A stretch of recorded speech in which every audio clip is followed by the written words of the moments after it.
Floor যেটা রং মারা হয়েছে, তো দেখো তোমরা কীরকম রং মারা হয়েছে।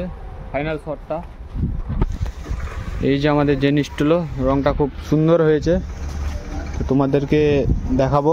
দেখো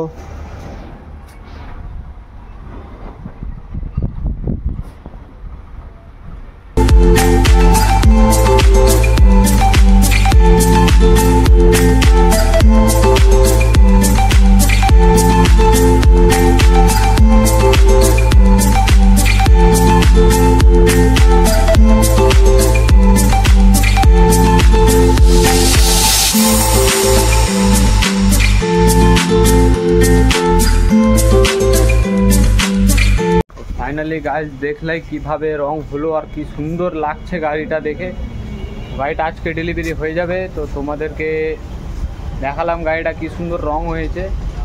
তো গাড়ির কাজ তো কমপ্লিট আমাদের। তো চ্যানেলকে লাইক করে দাও, কমেন্ট করে জানিয়ে দাও কি রংটা কীরকম লাগছে তোমাদেরকেও, ঠিক আছে।